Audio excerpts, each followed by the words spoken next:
know you can do this. I believe in you. Now, come on, man. I know you can do it. Your daddy was a winner. You're a winner too. Your daddy bested me and a vice grip.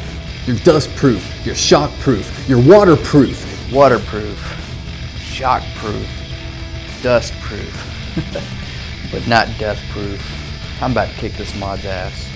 I'm about to find out what you're really made of. You're a tough little mod. We're gonna put you through the ringer. Alright, so here we are for the stress test with the AEGIS from Geekvape. This is shock proof and waterproof and also dust proof. So we're just going to dirty it up real good, and then we're going to splash around the water and show you this thing's good to go. Alright, so just going to throw it in the dirt here.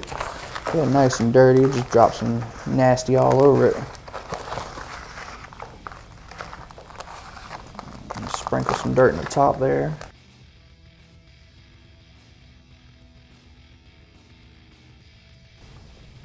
That's nice and dirty there. Alright, so let's just go ahead and clean her off real quick so we can have a vape on it, show you this thing is still alive. Alright, so it's got the IPv6-7, or I'm sorry, the IP67 waterproof and dustproof. So the 6 is the highest rating for dustproof, and then the 7 is the second highest. You can actually leave it submerged underwater down to a meter deep for 30 minutes. I'm not seeing any bubbles or anything coming out, like any kind of air escaping from the device. That's always a good sign when you're testing for waterproof. You start seeing bubbles, you start getting nervous. Alright, so you see it's nice and dripping wet, but I'm going to dry this thing off and put my RDA on and show you that it's still working. Hopefully, as long as the claims are correct, it will still be working. Alright. So dry it down real good. I just don't want any open, wet electrical connections between the RDA and my bill, so I'll dry off the 510. Wipe down the buttons real good. Alright.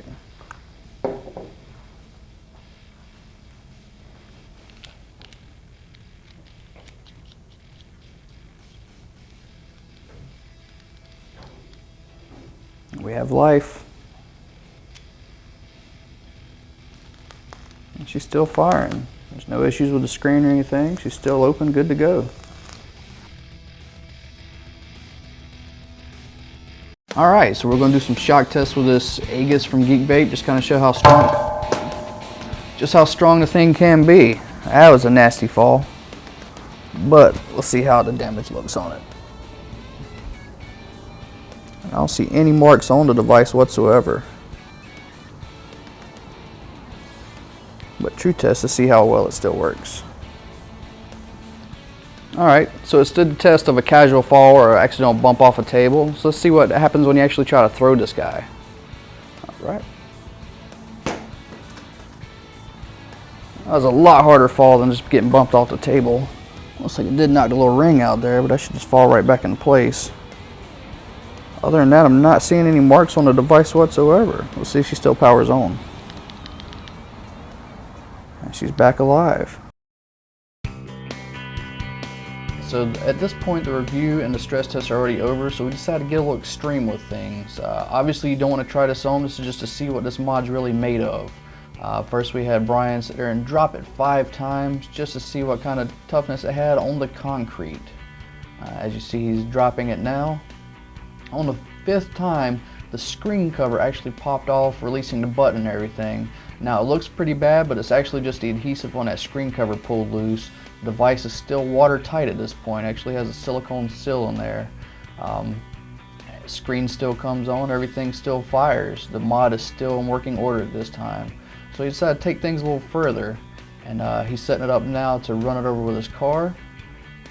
You see he's pulling up there. He actually runs over the screen, the whole device, a total of 5 times, back and forth. It's not actually crushing the device, but it is putting some nice little damage on there from that asphalt and digging into the device itself. And he's going to show you now, again, everything's just cosmetic damage to it. It's still a working device. And he's giving us a thumbs up. See, the device does power on there. Still looks pretty rough. Like I said, it is getting dug into that asphalt pretty good, scratching up the metal and everything. So now he decided to take it even further. He's going to hit it with a hammer. Again, these are extreme tests. An actual fall is not going to hurt it as much as this hammer does, but he just wants to show just how tough this device is. So he's popping it against the concrete curb with the hammer just to show how tough that guy is. It's bouncing around there, hitting it from all angles, and he did hit the screen a couple times without that cover on there, so I'll mention that in a minute. But at this point it still fires on. The metal's popped loose. That was just a screw coming out, again cosmetic. It's just kind of outside metal decorative plate, and everything still works within. Battery door does open. That was a concern of ours because the Invader, after our stress test, we could not get the batteries back out. The batteries do still work on this. One thing I would like to point out is after this video is over the weekend, the screen did eventually die on us, but the device still works. So I do believe it's a really good device. Alright, so as you see, this is a tough little device, great for somebody that's going to be on a construction site, something like that. You don't have to worry about dropping this thing and breaking it. Obviously, your tank or whatever you have on top may be a casualty, but your mod is going to be still good to use. If you have any questions about the Geekvape AEGIS, please leave them in the comments below. As always, I'm Dave of My Freedom Smokes, and thank you for vaping.